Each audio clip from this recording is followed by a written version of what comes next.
বলি নবী গো আপনার ভালোবাসায় খোদার জান্নাত পাওয়া যায়। আল্লাহুম্মা সাইয়্যিদিনা মাওলানা ওয়া আলা আলিহি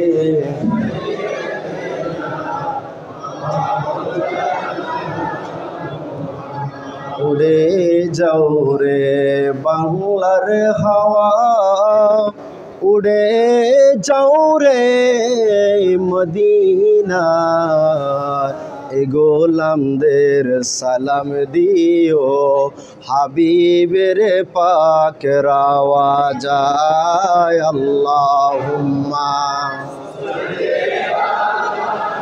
সাইয়্যিদিনা মুহাম্মদ ওয়া আলা আলিহি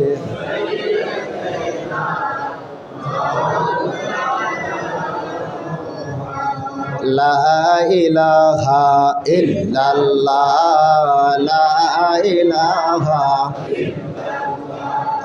লা ইলাহা লা ইলাহা লা ইলাহা লা ইলাহা হাসবি রাব্বি জাল্লাল্লাহ মা ফি কলবি, বলুন হাসবি রাব্বি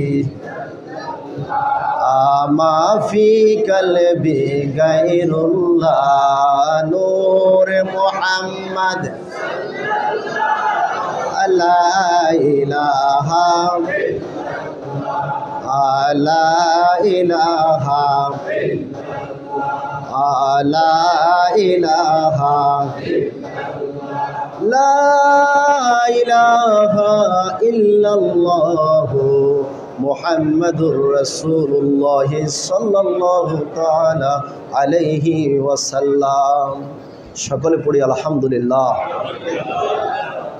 আল্লাহ সুবহানাহু ওয়া তাআলার দরবারে লাখো কোটি শুকরিয়া, যে মহান আল্লাহ সুবহানাহু ওয়া তাআলা আমাদের সকলকে মহামান্বিত সম্মানিত রজনী পবিত্র লাইলাতুল বরাতের রাত্রিতে আজকের এই মোহাম্মদিয়া দরবার শরীফ লালকুটি আসার বসার সুযোগ ভিক্ষা দান করেছেন, এজন্য সকলে পড়ি আলহামদুলিল্লাহ। অসংখ্য অগণিত দরুদ ও সালামের হাদিয়া প্রেরণ করে ওই নবীর উপরে যিনি সমস্ত পৃথিবীর প্রধান আকর্ষণ, সমস্ত নবী ও রাসূলগণের মাথার তাজ, সুলতানুল মদিনা, ইমামুল আম্বিয়া, ইমামুল মুরসালিন, খাতিমুন নবীন, সাইয়্যিদুস সাকালাইন, হাবিবে দুজহা, নূরে মুজাসসাম নবী মুহাম্মদুর রাসূলুল্লাহ সাল্লাল্লাহু আলাইহি ওয়াসাল্লামের প্রতি আল্লাহ তাআলা তার প্রিয় রাসূলের প্রতি আমাদের দরুদ পড়ার যে সৌভাগ্য দান করেছেন, এজন্য আরেকবার বলি আলহামদুলিল্লাহ। উপস্থিত আজকের মাহফিলের সম্মানিত সভাপতি, অত্র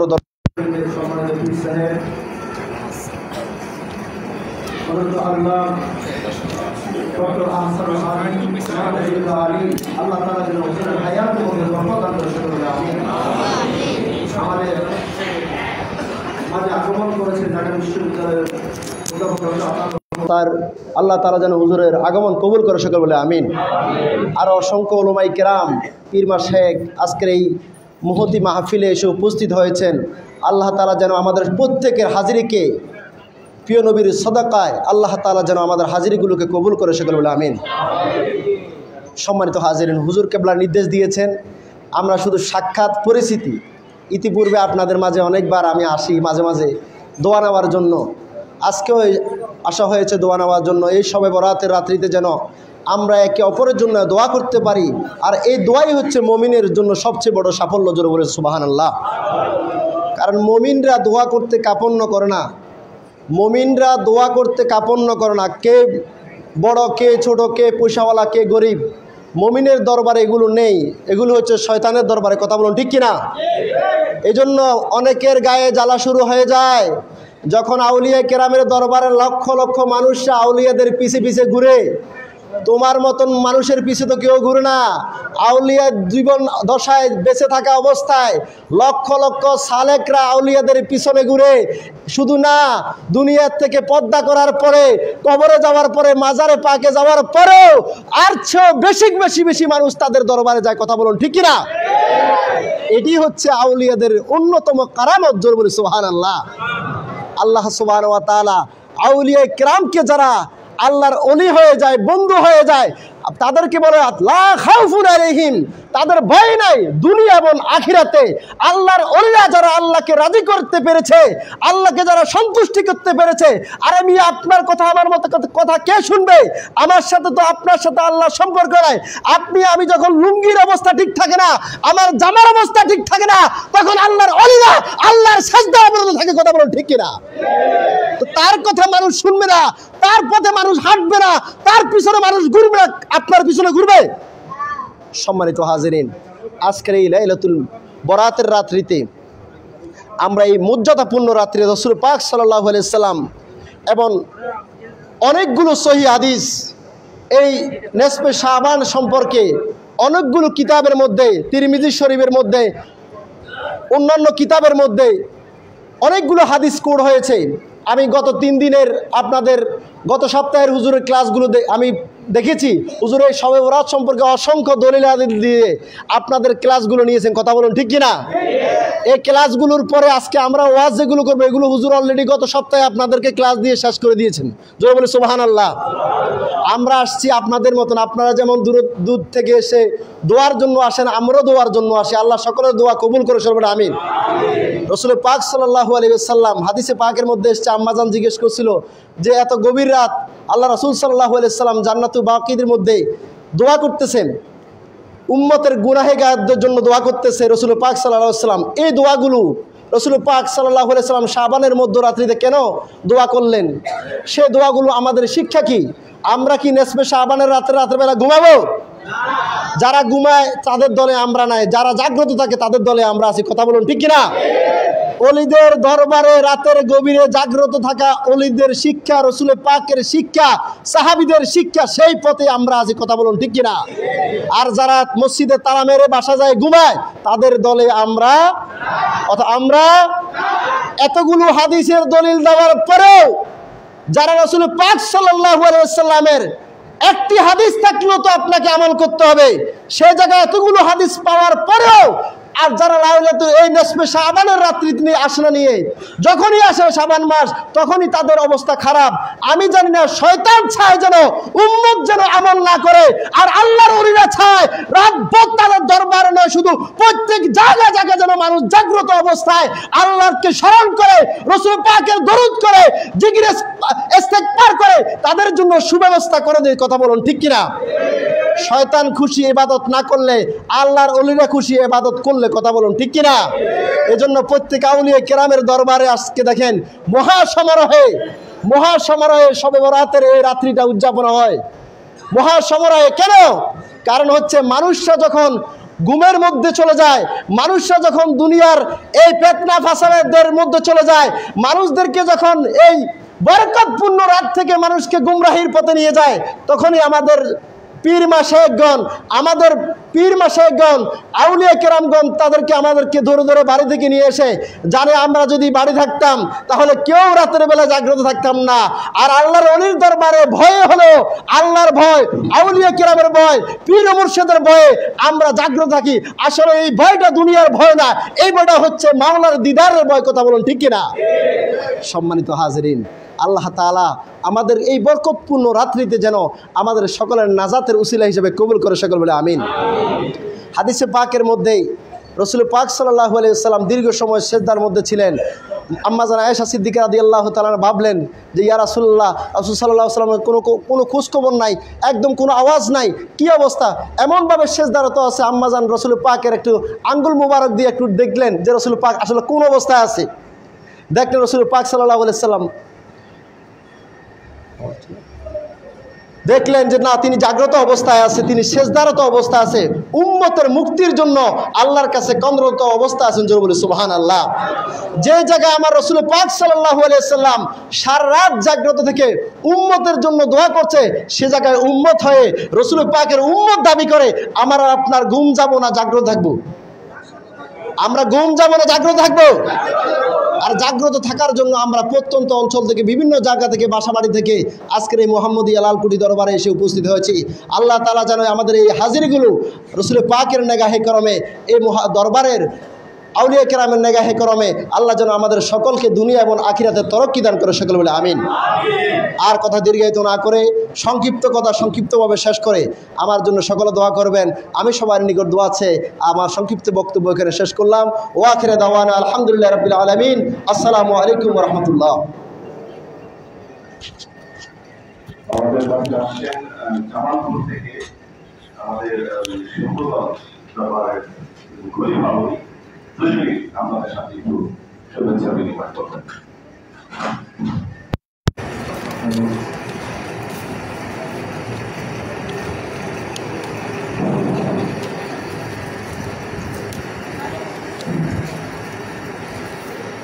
আসসালামু আলাইকুম ওয়া রাহমাতুল্লাহি ওয়া বারাকাতুহু।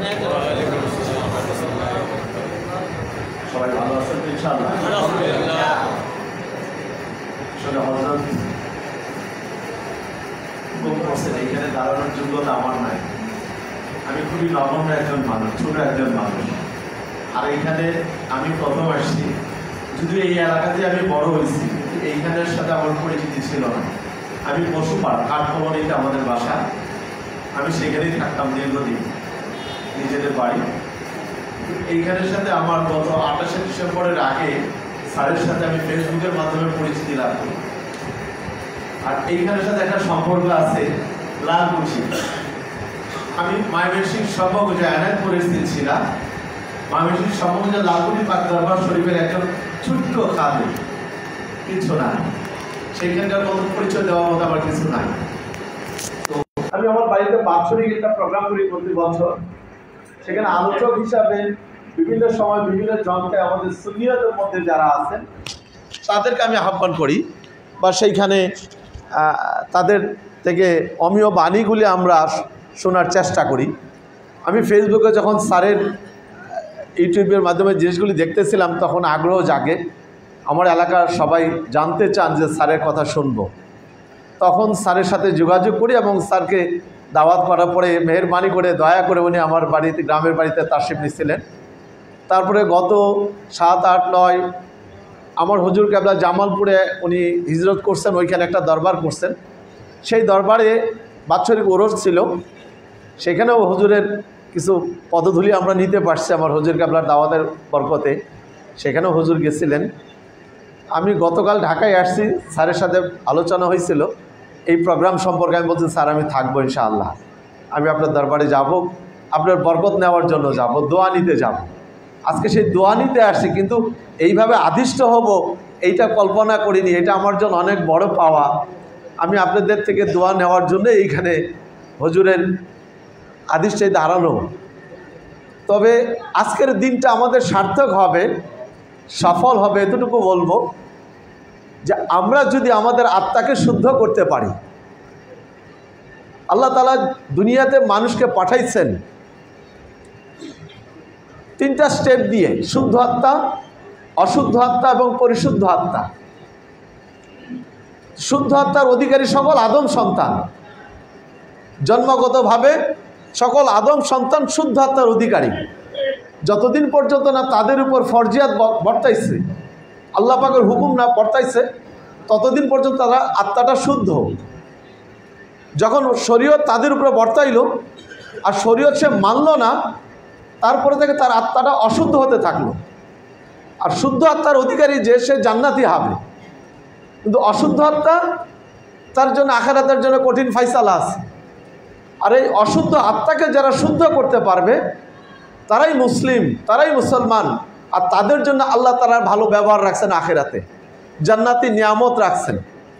আর এই অশুদ্ধ আত্মাটাকে শুদ্ধ করার জন্য এরকম দরবার শরীফে হাজিরা দিতে হবে। এরকম দরবার শরীফে এসে যারা সেই আত্মার কারিগর, যারা সেই আত্মার ডাক্তার, তাদের সান্নিধ্যে গিয়ে এই আত্মাটাকে পুত পবিত্র করতে হবে, শুদ্ধ করে নিতে হবে, মানে পরিশুদ্ধ করে নিতে হবে। আজকে এই পরিশুদ্ধ করার জন্য বরকতময় রাত আমাদের সামনে উপস্থিত। এই দরবারের গদিনশীল হুজুর আছেন এবং সেই সাথে আরও অনেক বুজুর্গানের দিন আছেন, যাদের পরিচয় আমি জানি না। এখানে বসে হয়তো তাদের পরিচয় এবং তাদের মুখ থেকে অমীয় বাণী সারাবান্তহরা হয়তো কিছুটা হইলেও নেওয়ার চেষ্টা করব। আপনাদের মতোই আপনারা দোয়া করবেন। আমি এতটুকুই বলবো, আমাদের এই অশুদ্ধ আত্মা যেন পরিশুদ্ধর দ্বারা মুসলিম হইতে পারি।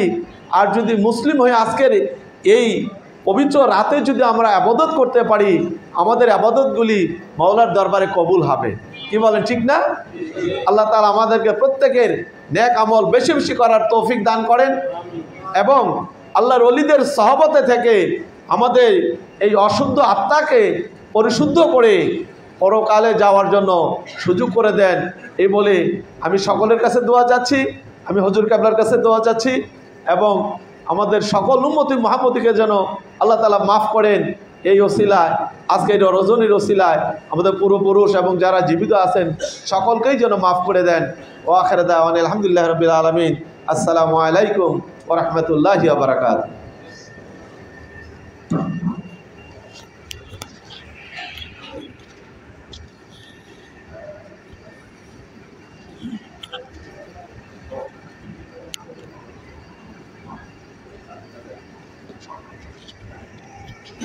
আমাদের মাঝে উপস্থিত আছেন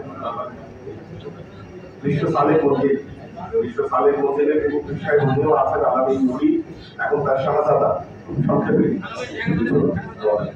বলবেন।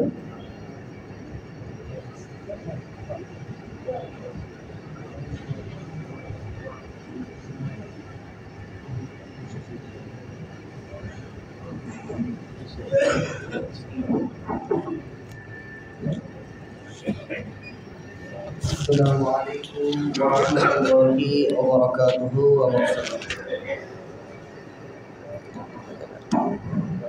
الصلاة والسلام عليك يا رسول الله،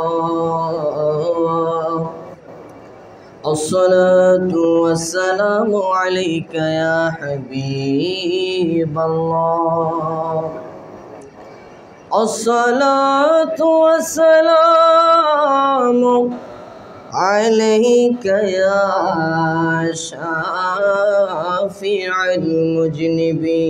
المذنبين، الصلاة والسلام عليك يا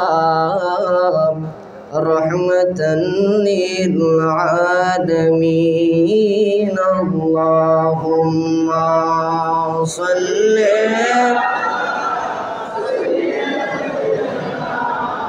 مولانا محمد وعلى آل سيدنا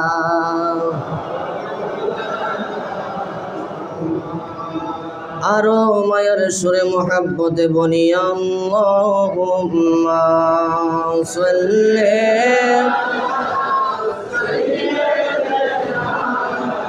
মাওলানা মুহাম্মদ ওয়ালা আলি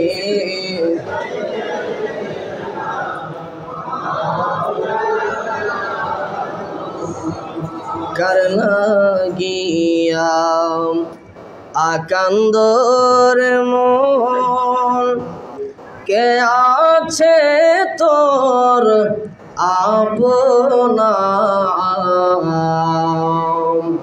কার লাগিয়া আকান্দর মন কে আছে তোর আপনা যিনি তোমার আপন হবে শুয়ে আছেন মদিনা আল্লাহুম্মা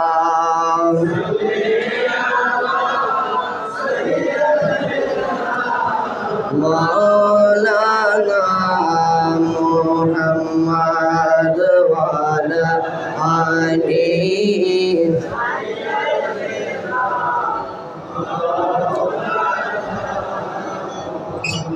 আরো মায়ের সুরে বলি আল্লাহুম্মা সাল্লি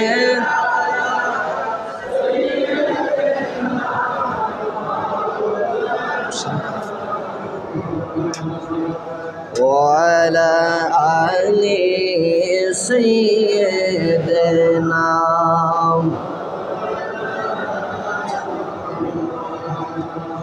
নবী গো তোমার ভালোবাসাই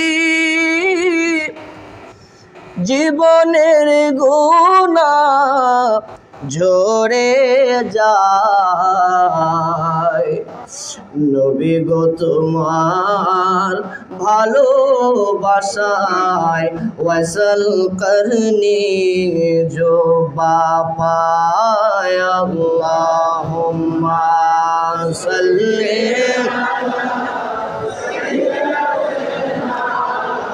मौलाना मुहम्मद वाला आली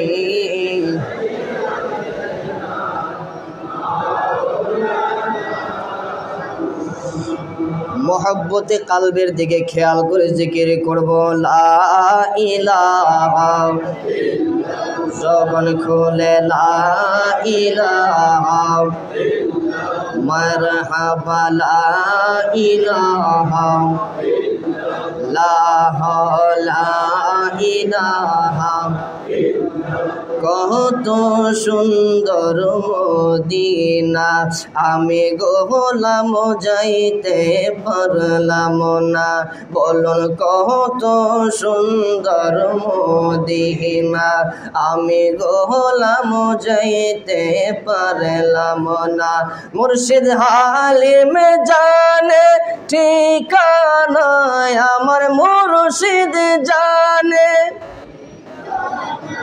ও ঈমান সোনার মদিনা লা ইলাহা মারহাবা লা ইলাহা লা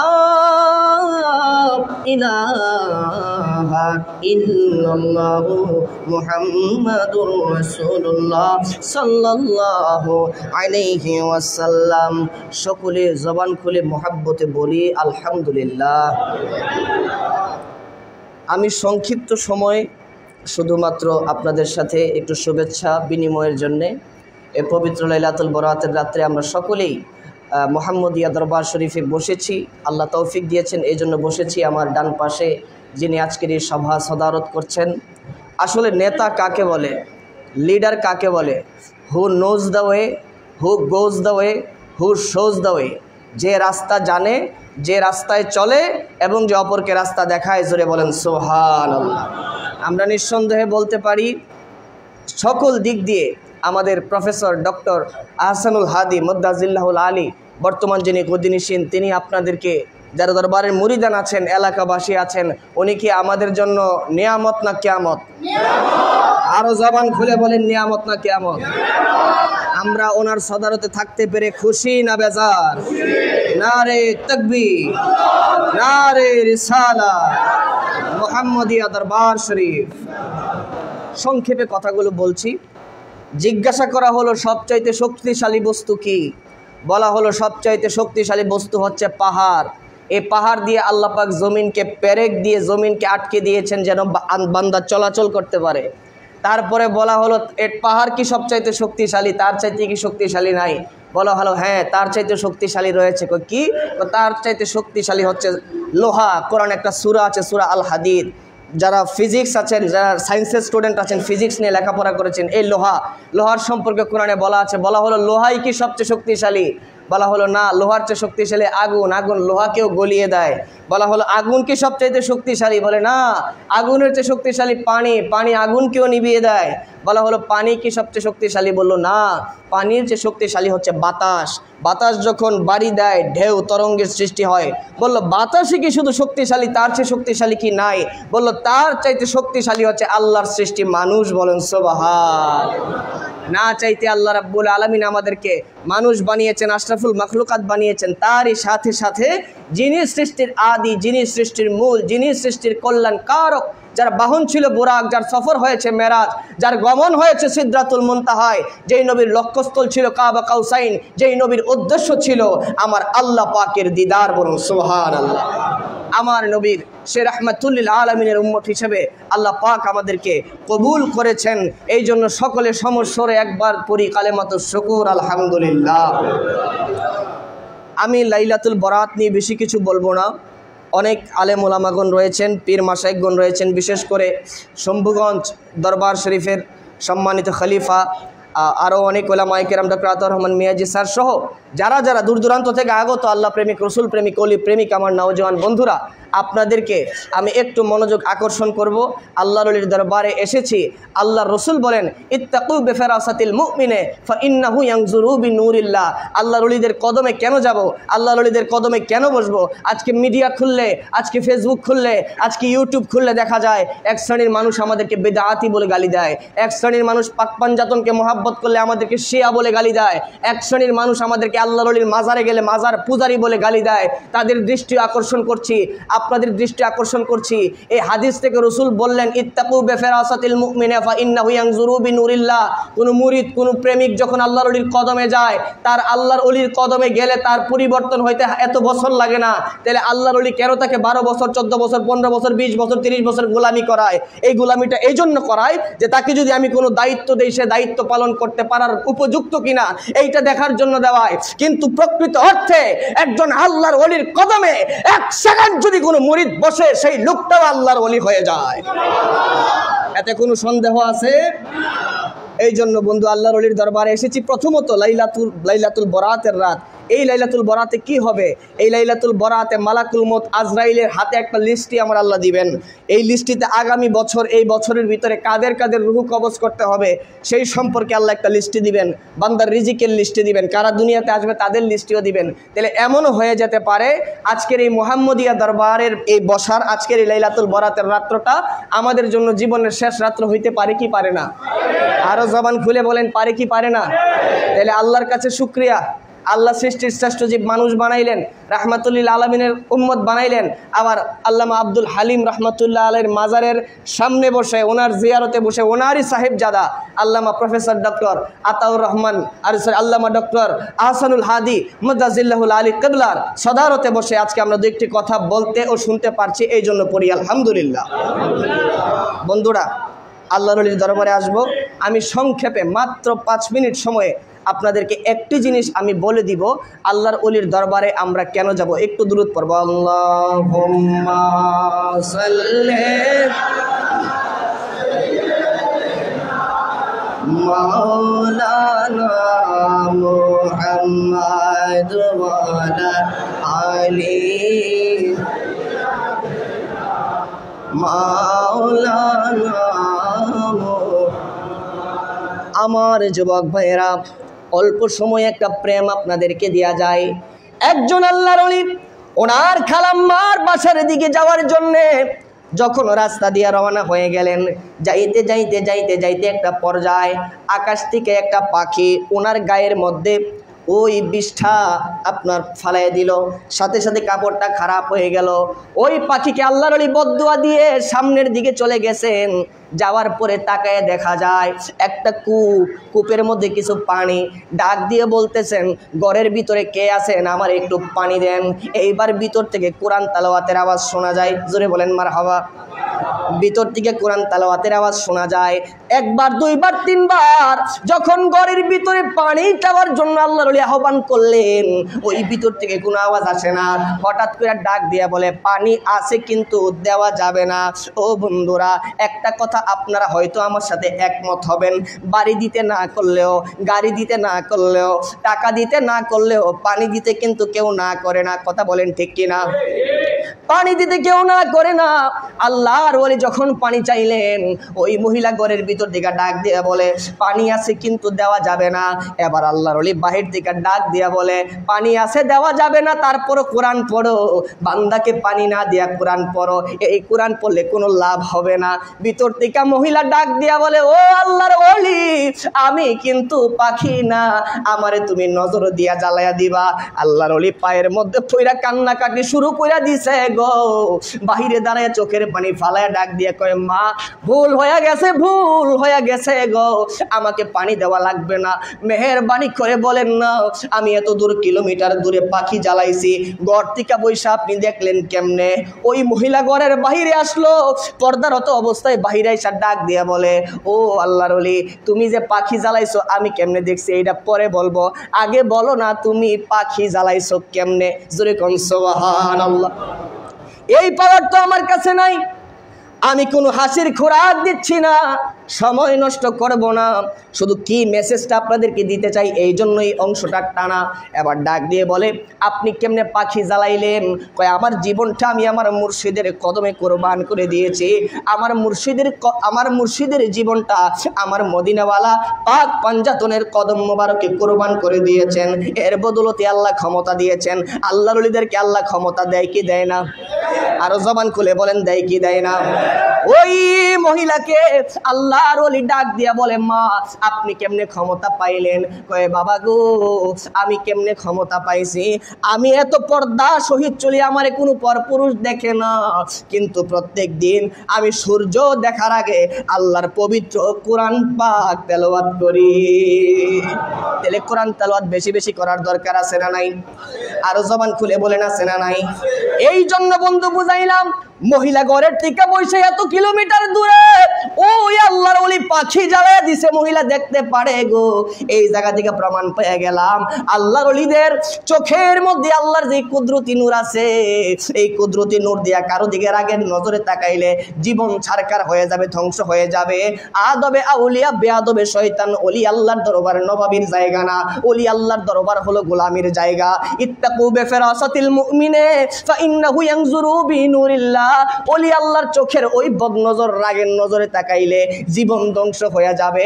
আর মোহাব্বতে যদি একবার তাকায় গো, মুর্দা কলবটা জিন্দা হয়ে সিনাটা আমার মদিনাওয়ালার আয়না হয়ে যাবে। এই জন্য বন্ধুরা, আমি ছোট মানুষ, কারো ছেলের বয়সী, কারো ছোট ভাইয়ের বয়সী, অনেক মুরব্বীরা আছেন। লাস্ট একটা কথা হলো, ফেসবুক, ইউটিউব, টুইটার, ইনস্টাগ্রাম, ভাইবার, যত সোশ্যাল মিডিয়াতে যত আমার ইয়ুথ যারা আছেন, যুব সমাজ যারা আছেন, যারা ওই রকম স্কলারদেরকে ফলো করেন, যারা বলবে মাজারে গেলে পূজা হয়, শবে বরাত বলতে কিছু নাই, শবে বরাত বলতে কিছু নাই, আমিও বলি শবে বরাত বলতে কোরআনে কিছু নাই। আমি সেই আলেমদের দৃষ্টিভঙ্গি বুঝি না। শবে বরাত শব্দটা হচ্ছে ফার্সি, কোরআনের মধ্যে যদি শবে বরাত খুঁজে শবে বরাত কি পাওয়া যাবে? কথা বলেন না, পাওয়া যাবে?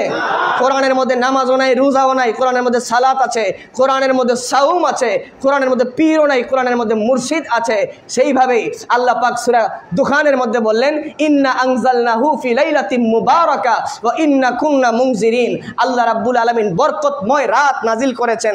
আমাদের দুইটা ঈদ আছে না নাই? আরো জোরে বলেন, আছে না নাই? হাদিসের ভাষার মধ্যে আল্লামা বাগবী সহ সকল ইমামগণ একমত, ফেরেশতাদের দুইটা ঈদ আছে। জোরে বলেন সুবহানাল্লাহ। ফেরেশতাদের দুইটা ঈদ হচ্ছে, একটা হলো লাইলাতুল বরাতের রাত, একটা হচ্ছে লাইলাতুল কদরের রাত্র। কারণ এই রাত্রে আল্লাহ রাব্বুল আলামিন পছন্দ মতো বান্দাকে ক্ষমা করে দেন। বলেন সুবহানাল্লাহ। এই জন্য আজকের রাত্রে আমরা চেষ্টা করব, আমরা যেন যতটুকু সময় বসেছি আজকের রাত্রে জাগ্রত থাকাটা আমার মদিনাওয়ালার সুন্নত। এই জন্য যারা আমার পূর্বে রিয়াজউদ্দিন সত্যনগরী সাহেব বলেছেন মসজিদ তালা দিয়ে রাখে, এইগুলো বাড়াবাড়ি, এইগুলা করবেন। আপনার মনে চাইলে আপনি ঘরে গিয়ে ঘুমায় থাকেন, কিন্তু এলাকার মসজিদগুলো খোলা রাখতে হবে মুসল্লিদের জন্য। কথা বলেন ঠিক কিনা? আল্লাহ রাব্বুল আলামিন আমাদেরকে আল্লাহর ওলিদের পথ এবং মতের উপরে থেকে, কোরআন সুন্নাহই শুধু হেদায়েতের রাস্তা না। দোয়া করবেন, আল্লাহ কোরআনের পথে চালাও, হাদিসের পথে চালাও। কোরআনের পথে চলে, হাদিসের পথে চলে, এই কোরআন সুন্নাহর পথে চলাটাকে হেদায়েতের রাস্তা নয়। কারণ আল্লাহ ইমাম হুসাইন আলাইহিস সালাম আমার পাক পাঞ্জাতনের বিরুদ্ধে যারা জিহাদ ঘোষণা করেছিল, তাদের সাথে কি কোরআন ছিল না? কথা বলেন, ছিল না? 3000 মতান্তরে 4500 কোরআনের হাফেজ ছিল। আমার ইমাম হুসাইন আলাইহিস সালামকে শহীদ করে এই বেয়াদবের গোষ্ঠীগুলা ফুরাতের প্রান্তরে আসরের নামাজ জামাতে আদায় করেছে। তার মানে বুঝতে পারলাম কোরআন সুন্নাহর পথের উপরে থাকা মানে হেদায়েতের উপরে থাকা না। আহলে বায়াত পাক পাঞ্জাতন আল্লাহর ওলিদের কদমে থাকাই হচ্ছে হেদায়েতের রাস্তা। কথা বলে ঠিক কিনা? ওয়া মা আলাইনা ইল্লাল বালাগ। আসসালামু আলাইকুম ওয়া রাহমাতুল্লাহি ওয়া বারাকাতুহু। এবার বিষয়ে মুফতি আলামিন নবী সংক্ষেপে আপনাদের সামনে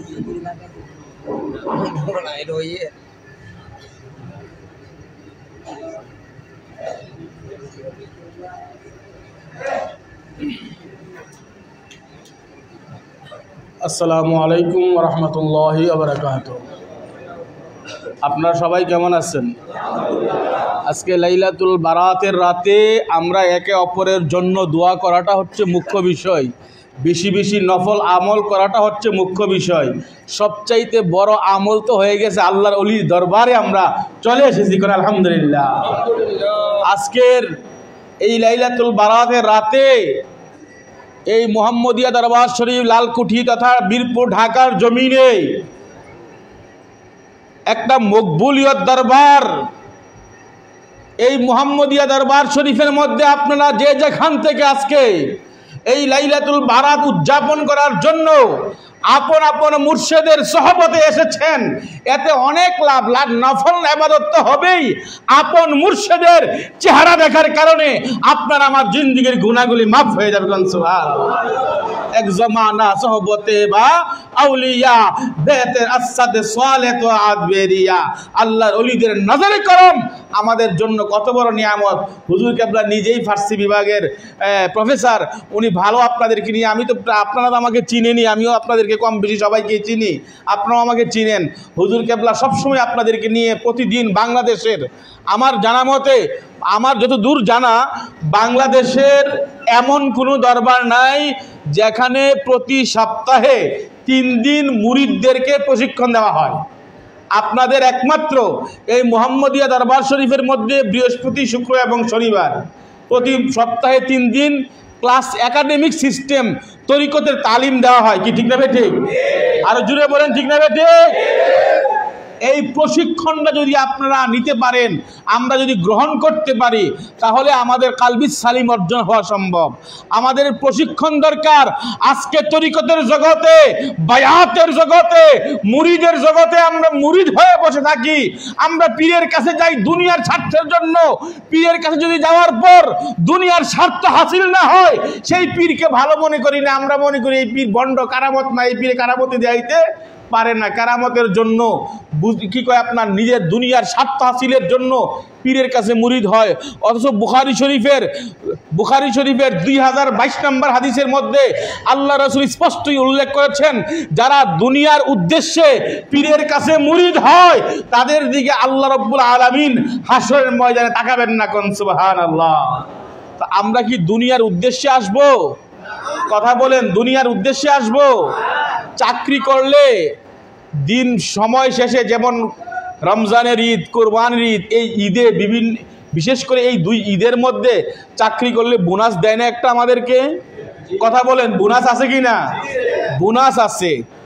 তাহলে মুর্শিদের যখন গোলামি করবেন, এই যে আজকে শম্ভুগঞ্জ দরবার শরীফের বর্তমান খলিফা, দরবার শরীফের খলিফা সাহেব এসেছেন, আমার খুব কাছের প্রিয় মানুষ প্রফেসর ডক্টর আতাউর রহমান মিয়াজি, যার সাথে আমি একদম আমাদের সম্পর্কটা হচ্ছে ফ্যামিলিগত সম্পর্ক। নিজের মধ্যে যে যত বড়ই পীর হোক না কেন, পীর যার যার নিজের কাছে বা মুরিদের কাছে সে সবচেয়ে বড় গাউসুল আজম হতে পারে।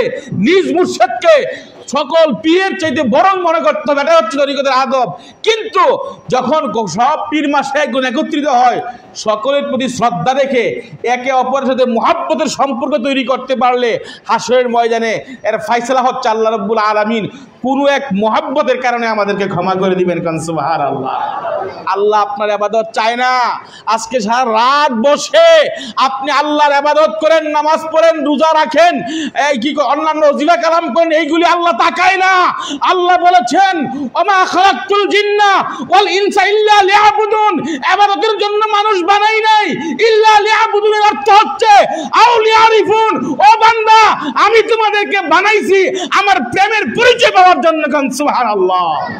প্রেম করার জন্য, ষষ্ঠ এবং সৃষ্টির প্রেমের সম্পর্ক স্থাপন করার জন্য ওই প্রেমের গাইডলাইন হচ্ছেন আপন মুর্শিদ। ওই প্রেমের গাইডলাইনটা, দিক নির্দেশনা, কিভাবে ষষ্ঠের সাথে প্রেমের সম্পর্ক তৈরি করবেন, কিভাবে ষষ্ঠের পরিচয় লাভ করবেন, কিভাবে রব্বুল আলামিনের পরিচয় লাভ করবেন, এই জন্য বিভিন্ন সময়, বিশেষ করে রব্বুল আলামিন গোটা বৎসরের মধ্যে কয়েকটা রাত্রকে আমাদের জন্য সিলেক্টেড করে দিয়েছেন। তার মধ্যে একটা হচ্ছে সবে বরাত তথা লাইলাতুল লাইলাতুল বারাত বলেন, নিসফিন শাবান বলেন, আবার কেহ যাই বলেন, এই ঘুরে ঘিরে আমরা সমাজের মধ্যে, বিশেষ করে বাংলাদেশ, ভারত, পাকিস্তান, এই ভারতবর্ষের মধ্যে আমরা লাইলাতুল বারাতকে সব বরাত হিসেবে চিনি। ঠিক না ঠিক? এই লাইলাতুল বারাতে নিশ্চয় লারেনও নাই, কথাই বলেন নাই, শুধু মুর্শিদের নজরের দিকে, মুর্শিদের দিকে তাকিয়ে আছেন। কি হবে?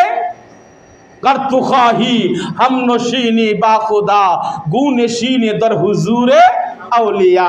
মুর্শিদের দরবারে আসার, দরবার একটা খেয়াল রাখবেন, মুর্শিদের নজরের মধ্যে থাকার চেষ্টা করবেন, মুর্শিদের গোলামির মধ্যে থাকার চেষ্টা করবেন।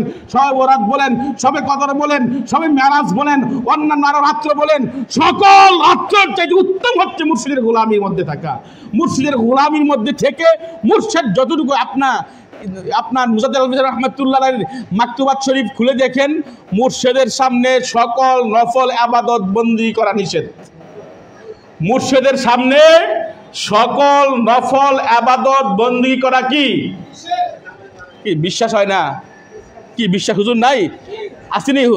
কিতাবের মাকতুবাত শরীফ খুলেন, এখানে স্পষ্ট তরিকতের যে আদবগুলির মধ্যে স্পষ্ট লেখা আছে, মুর্শিদের সামনে কোনো ইবাদত, নফল ইবাদত নাই। ফরজিয়তের ক্ষেত্রে ভিন্ন কথা, নফল কোনো ইবাদত নাই। মুর্শিদের দিকে তাকিয়ে থাকাই হচ্ছে তোমার জন্য ইবাদত। সুবহানাল্লাহ। এই জন্য আমরা যাতে এই মুহাম্মদিয়া দরবার শরীফ, আমি কেন আসি জানেন? একটা প্রেমের সম্পর্ক হয়ে গেছে আমার সাথে। এই প্রফেসর ডক্টর হাসানুল হাদিকে নিয়ে আমরা তো সারা বাংলাদেশ ঘুরি, ওনাকে নিয়ে বিভিন্ন জায়গায় ঘুরি। আমরা সুফিবাদকে প্রতিষ্ঠিত করার জন্য, সুফিবাদকে যুব সমাজের মধ্যে জাগ্রত সৃষ্টি করার জন্য বিভিন্ন কনফারেন্স থেকে শুরু করে বিভিন্ন জায়গায় আমরা যাই, দেখি ওনার আলোচনাগুলি মানুষ শ্রবণ করে যেমন আত্মার মধ্যে গিয়ে, অর্থাৎ শরীরের ভিতরে গিয়ে লাগে। ঠিক না? ঠিক। কালবের মধ্যে ধাক্কা হয়, এবং এর মধ্যে যে পাওয়ারটা, এই পাওয়ারটা হচ্ছে ওনার আব্বার থেকে দেওয়া। সুবহানাল্লাহ। এই জন্য লাইক ফাদার লাইক সন। আল্লাহ রাব্বুল আলামিন এই শবে বরাতকে কেন্দ্র করে মুহাম্মদিয়া দরবার শরীফের আমরা আসতে পেরেছি। এজন্য আল্লাহ রাব্বুল আলামিনের দরবারে আবারও বলি আলহামদুলিল্লাহ। দোয়া চাচ্ছি আপনাদের কাছে, আমার জন্য, আমাদের সকলের জন্য দোয়া, একে অপরের জন্য দোয়া করি এবং করবেন। আল্লাহ রাব্বুল আলামিন যাতে কোনো দলিল খোঁজা দরকার নাই, আপনার সবচাইতে বড় দলিল হচ্ছে আপনার মুর্শিদ যা বলে তাই দলিল। আপনি কি বুঝবেন? আমি মাদ্রাসায় পড়েছি, আমি সর্বোচ্চ ডিগ্রি অর্জন করেছি, অর্জন করলে কি হবে? আমি কোরআন শরীফের হাকিকত বুঝবো না, কারণ কোরআন শরীফের হাকিকত বোঝার জন্য একাডেমিক বা মাদ্রাসা বা স্কুল একাডেমিক বা কোনো প্রতিষ্ঠানে শিক্ষা দেওয়া হয় না। ওই কোরআনের হাকিকত বুঝতে গেলে একমাত্র মুর্শিদকে প্রয়োজন। মুর্শিদ ব্যতীত কোরআনের হাকিকত বোঝা সম্ভব না। অফিল আরদি আয়াতিল লিল মুকিনিন অফি আনফুসিকুম আফালা তুবসিরুন। এই আয়াতের ব্যাখ্যা করলে কোন মৌলবী, কোন মুফাসসির, কোন মুহাদ্দিস কিয়ামত পর্যন্ত চেষ্টা করলে অর্থ সামথিং বের করতে পারবে, কিন্তু আপনার মুর্শিদ আপনাকে আমাকে আল্লাহ পর্যন্ত পৌঁছায় দিতে পারে। সুবহানাল্লাহ। এটা কোরআনের কথা। আল্লাহ রাব্বুল আলামিন আমাদেরকে কবুল করুন। আসসালামু আলাইকুম ওয়া রাহমাতুল্লাহি ওয়া বারাকাতুহু। আমাদের মাঝে উপস্থিত আছেন শামসুদ্দিন সৈয়দ আব্দুল খান্নান আল হাদি।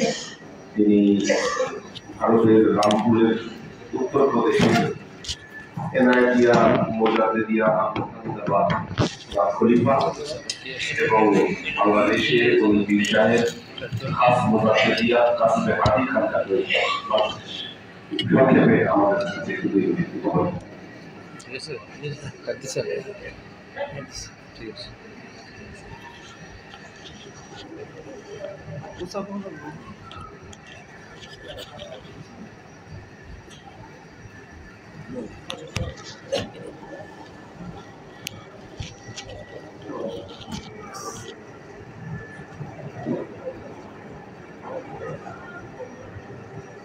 अस्सलामु अलैकुम व रहमतुल्लाहि व बरकातुहू।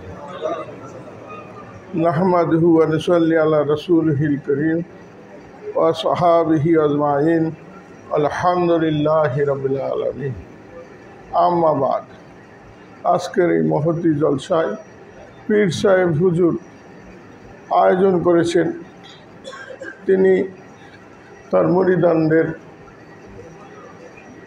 তশরিফ আনিয়েছেন নিজের কল্প থেকে কিছু তাওয়াজ্জ বিতরণ করার জন্য।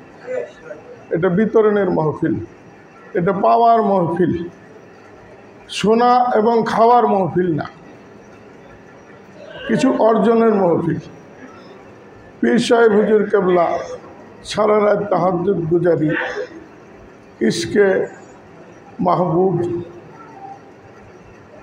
আল্লাহর প্রেমে মগ্ন থাকেন। তেনার খাওয়ার প্রয়োজন নাই, অর্থের প্রয়োজন নাই, আল্লাহর সাথে মহব্বতই যথেষ্ট। কিন্তু তিনি আপনাদের কেন ডাকেন, কেন কাছে আনেন, আপনাদের হেদায়েতের জন্য তিনি কেন আহ্বান জানান? এই প্রশ্নের জবাব হলো একটাই, যে আল্লাহ রাব্বুল আলামিন ওমা খালাকতু, কোরআন শরীফে বলেছেন আউযু বিল্লাহি মিনাশ শাইতানির রাজিম, ওমা খালাকতুল জিন্না ওয়াল ইনসা ইল্লা লিয়াবুদুন। আল্লাহ এই দুনিয়াতে মানুষ এবং জিনকে পাঠিয়েছেন শুধুমাত্র তার ইবাদতের জন্য, আর খাস করে মানুষকে পাঠিয়েছেন তার খেলাফতের দায়িত্ব দিয়া, তার আল্লাহর বিশ্ব পরিচালনা যে করবেন।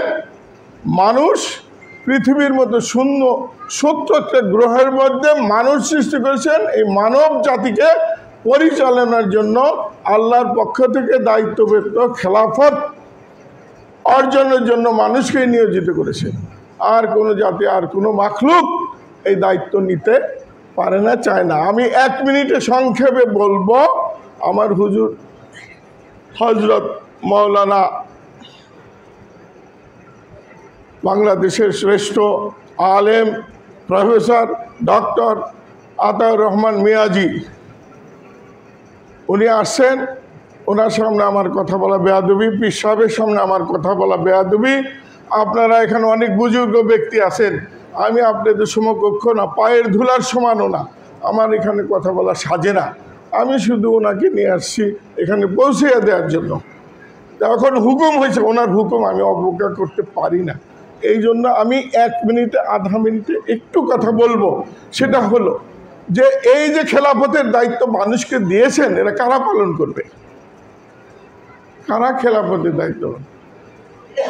খেলাফত মানে কি? আল্লাহর বিধান অনুযায়ী মানব জাতিকে পরিচালনা করা। কি কথা ঠিক না বেটি? নবী রাসূলরা কি বলে গেছেন? খেলাফত এনে গেছেন আল্লাহর তরফ থেকে মানব জাতিকে।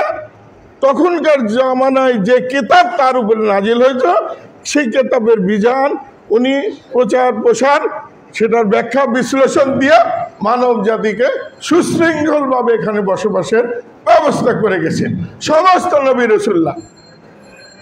তারপরে নবী রাসূলরা কত হয়ে গেছেন, এখন আউলিয়া কেরামের যুগ, আলেমদের যুগ। আল উলামাউ ওয়ারাসাতুল আম্বিয়া, আলেমরা হলো আম্বিয়াদের ওয়ারিস। এখন আম্বিয়াদের পরিবর্তে এই দায়িত্ব পালন করবে আলেমরা। আলেমরা আপনি তাকাই দেখেন, খেলাফত প্রতিষ্ঠার জন্য আলেমরা জিহাদের ময়দানে যাইতে আজকাল ভয় পায়, রাজনৈতিক দলগুলো ভয় পায়, প্রত্যেকে এক একটা মতবাদ নিয়ে আসে। খেলাফতের দায়িত্ব কেউ সূক্ষ্মভাবে, সুন্দরভাবে, সুষ্ঠুভাবে বা যার যে দায়িত্ব হিসেবে পালন করছেন না। এই জন্যই সমাজে অশান্তি, সারা বিশ্বে অশান্তি। সমস্ত অযোগ্য লোকেরা ক্ষমতায় প্রতিষ্ঠিত বিশ্বব্যাপী, শুধু আমাদের দেশে না, যারা পৃথিবীতে 4টে সাম্রাজ্য আছে, মার্কিন সাম্রাজ্য, ব্রিটিশ সাম্রাজ্য, রাশিয়া সাম্রাজ্য, চীন সাম্রাজ্য, ভারত নব্য সাম্রাজ্য, এদের যে নেতৃত্বগুলো আপনি ব্যাখ্যা বিশ্লেষণ করেন, কোরআন হাদিস নিয়ে তারা দেশ পরিচালনা করে না, এবং তারা নিজেরাও কোনো ন্যায় বিচার এবং হক এবং ইনসাফের উপরে রাষ্ট্র পরিচালনা করে না। তাহলে কি পৃথিবী এখন ধ্বংস হয়ে যাবে? না, পৃথিবী এখনোই ধ্বংস হবে না যতক্ষণ পর্যন্ত ইমাম মেহেদী এই পৃথিবীতে পদার্পণ না করবেন, ঈসা আলাইহিস সালাম পদার্পণ না করবেন, সে পর্যন্ত কিয়ামত হবে না। সে পর্যন্ত পৃথিবী কেমনে চলবে, কিভাবে চলবে? খেলাফত ছাড়া তো পৃথিবী চলতে পারে না। 100 বছর যাবৎ আজ খেলাফত নাই। এই গুরু দায়িত্ব পালন করতে হবে এই দরবারগুলোকে। সুফিজম, শাহ সুফি, এই যে আল্লাহর ওলি দরবেশ যারা আছেন, তাদের এখন বুক চিতে রাস্তায় জনগণের সামনে বের হয়ে আসা উচিত। আমরা আজকাল কি চাই?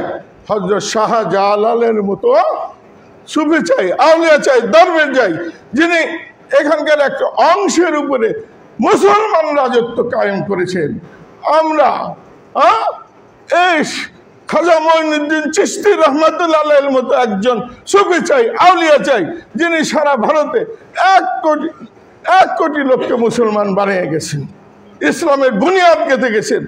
হযরত খাজা বড়পীর আব্দুল কাদের জিলানী রহমাতুল্লাহ আলাইহির মতো সুফি চাই, যিনি সারা মানুষের, সারা তৎকালীন বিশ্বের সমস্ত মানুষের কলবের মধ্যে ইসলাম এবং ঈমান ঢুকে দিয়ে গেছেন, যার জন্য সারা পৃথিবীর থেকে ইসলামকে ধ্বংস করা সম্ভব হচ্ছে না।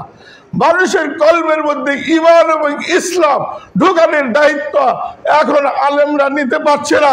আমাদের সুফি সাহেবদের বের হয়ে আসতে হবে, তাদেরকে দায়িত্ব নিতে হবে, সেবা হাসিলের দায়িত্ব নিতে হবে, সামনে আগে বাড়িয়ে যেতে হবে।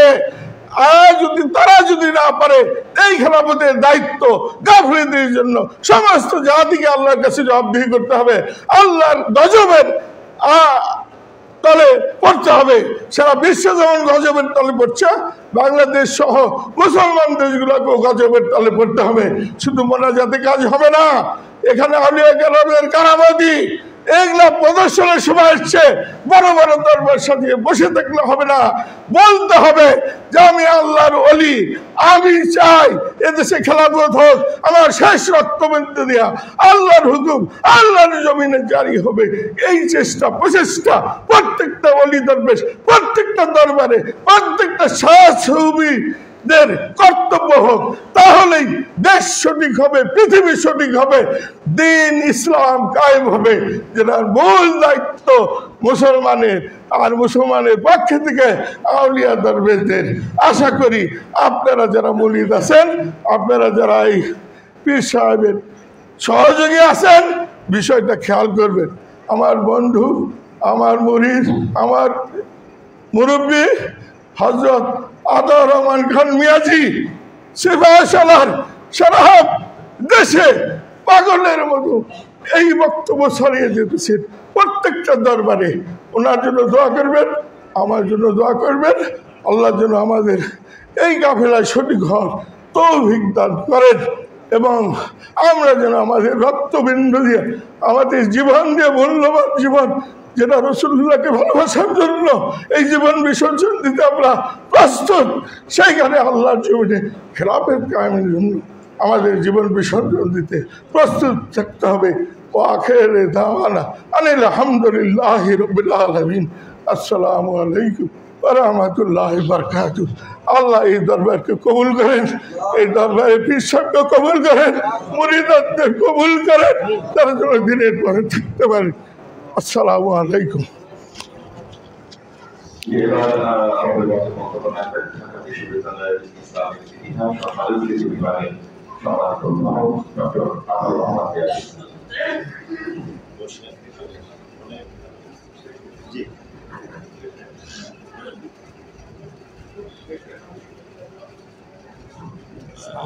ওয়ালাইকুম আসসালাম।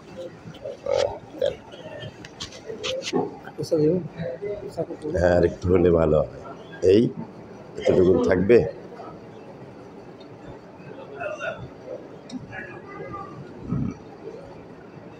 বাস। আসসালামু আলাইকুম ওয়া রাহমাতুল্লাহি ওয়া বারাকাতুহু।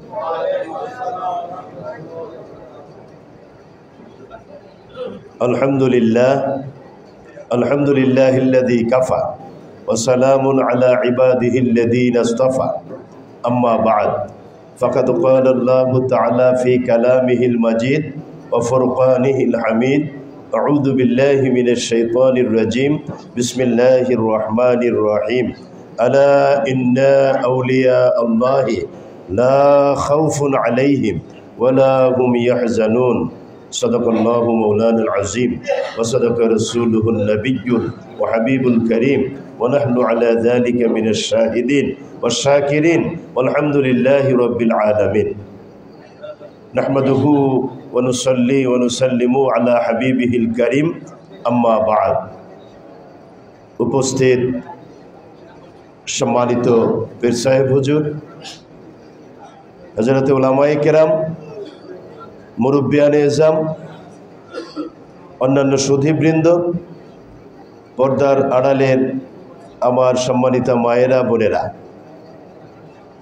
মহান আল্লাহ রাব্বুল আলামিনের দরবারে অনেক অনেক শুকর আদায় করছি, যিনি আজকের এই মোবারক রজনীতে আমাদেরকে লালকুটি দরবার শরীফে একত্রিত হওয়ার তৌফিক দিয়েছেন। খুশি না বেজার? জোরে বলুন খুশি। খুশি হলে আল্লাহর দরবারে শুকর আদায় করুন, উঁচু আওয়াজে সম্মিলিতভাবে আন্তরিকতার সাথে একবার পড়ুন আলহামদুলিল্লাহ। লক্ষ কোটি দুরুদ ও সালাম প্রিয় নবী, হায়াতুন নবী, রহমাতুল্লিল আলামিন, হুজুরপুর নূর, নূরুন আলা নূর, নূরে মুজাসসাম, সৈয়দুল মুরসালিন, খাতামুন নবিয়্যিন, মুহাম্মদুর রাসূলুল্লাহ সাল্লাল্লাহু আলাইহি ওয়াসাল্লামের প্রতি, যিনি মদিনাতুল মুনাওয়ারা পবিত্র রওজা মুবারকে এখনো হায়াতুন নবী উম্মতের জন্য পাগল পাড়া। জুড়ে বলুন সুবহানাল্লাহ। উম্মতের দায়িত্ব হলো নবীজির প্রতি দরুদ ও সালাম পেশ করা। আপনারা আমার সাথে পড়ুন, আসসালাতু ওয়াসসালামু আলাইকা ইয়া রাসূলুল্লাহ, আসসালাতু ওয়াসসালামু আলাইকা ইয়া হাবিবাল্লাহ, আসসালাতু ওয়াসসালামু আলাইকা ইয়া শাফিআল মুজনিবিন, আসসালাতু ওয়াসসালামু আলাইকা ইয়া রাহমাতাল লিল আলামিন। বন্ধুরা আমার, আলোচনা আজকে লম্বা করব না, ঠিক 10 মিনিটে আমি আমার আলোচনা শেষ করতে চাই। 3টা বক্তৃতা অলরেডি করে আসছি। আসর থেকে মাগরিব পর্যন্ত যে পীর সাহেব হুজুর বক্তৃতা করলেন, এখন এলিফ্যান্ট রোডে ওনার দাওয়াতে 1 ঘন্টা আলোচনা করে দোয়া করে মাগরিব পড়ে তারপরে হোটেল বক্সিতে ফকিরাপুলে গেলাম। ওখানে 1 ঘন্টা বক্তৃতা করে ঢাকা বিশ্ববিদ্যালয় আবাসিক এলাকায়, গিয়াসউদ্দিন আবাসিক এলাকায়, ওখানে বাইতুস সালাম জামে মসজিদে ওই এলাকাবাসী, ঢাকা বিশ্ববিদ্যালয়ের অধ্যাপক, কর্মকর্তা, কর্মচারীগণ, তারা কয়েক হাজার উপস্থিত ছিলেন এবং সেখানে 1 ঘন্টা 15-20 মিনিট হবে আলোচনা করে দোয়া করে এখানে আসছি। এখানে এসে 40 মিনিট রাস্তা বন্ধ হওয়ার কারণে চারিদিক দিয়ে ঘুরছি, তারপরে বের হয়ে এখানে আলহামদুলিল্লাহ আল্লাহ পৌঁছিয়েছেন। আল্লাহর দরবারে লাখো লাখো শুকর আদায় করছি। আল্লাহ তাআলা আমাদেরকে একই আস্তানায় শামিল হওয়ার তৌফিক দিয়েছেন। সকলে বলুন আলহামদুলিল্লাহ। তো আজকের এই মোবারক রজনী লাইলাতুন নিসফি মিন শাবান, কুরআন কারিমে এটাকে বলা হয়েছে লাইলাতুম মুবারাকা। সূরা আদ-দুখানের ভিতরে বলা হয়েছে ইন্না আনজালনাহু ফি লাইলাতিম মুবারাকা। আবার সূরা আল কদরের ভিতরে বলা হয়েছে ইন্না আনজালনাহু ফি লাইলাতিল কদর। এতে করে সহজেই এক পক্ষ ফতোয়া দিয়ে দেন, তাদের ফতোয়ার প্রতি আমাদের সম্মান আছে, এদেরকে আমরা খাটো করে দেখব না। যেহেতু লাইলাতুল কদরে কোরআন অবতীর্ণ হয়েছে আল্লাহ ওখানে বললেন, আর এখানে বললেন লাইলাতুল মুবারাকায় কোরআন অবতীর্ণ হয়েছে, তাইলে লাইলাতুল কদরটাই হচ্ছে লাইলাতুল মুবারাকা। এটা হলো তাদের বক্তব্য। তাদের বক্তব্যের সাথে আমাদের কোনো দ্বিমত নাই। ভালো করে আমার ব্যাখ্যাটা 2 মিনিটে শোনেন। তাদের বক্তব্যকে আমরা শ্রদ্ধা জানাই, তারপরে আমার সম্পূরক বক্তব্যটা আমি বলি, সিদ্ধান্ত আপনারাই নিতে পারবেন। আল্লাহ রাব্বুল আলামিন লাইলাতুল কদরে কোরআন অবতীর্ণ করেছেন, এটা কোরআন দ্বারা প্রমাণিত। কিন্তু লাইলাতুল কদরে আল্লাহ তাআলা কোরআন অবতীর্ণ করেছেন কতটুকু? একটা সূরার 5খানা আয়াতে কারিমা, যেটা সূরা আল আলাকের ভেতরে আমরা এখন দেখি, তেলাওয়াত করি। আউযু বিল্লাহি মিনাশ শাইতানির রাজিম, বিসমিল্লাহির রহমানির রহিম। ইকরা বিসমি রাব্বিকাল্লাযী খালাক, খালাকাল ইনসানা মিন আলাক, ইকরা ওয়া রাব্বুকাল আকরাম আল্লাযী আল্লামা বিল কলম, আল্লামাল ইনসানা মা লাম ইয়ালাম। অর্থ ব্যাখ্যা দরকার নাই। এই 5খানা আয়াত জাবালে নূরে, গারে হেরায়, লাইলাতুল কদরে রহমাতুল লিল আলামিনের প্রতি হযরত জিবরাইল আলাইহিস সালামের মাধ্যমে রব্বুল আলামিন অবতীর্ণ করেন। সুবহানাল্লাহ। তাইলে কি লাইলাতুল কদরে পুরা কোরআন শরীফ অবতীর্ণ হয়েছে না 5 আয়াত? ভালো করে বোঝেন, 5 আয়াত।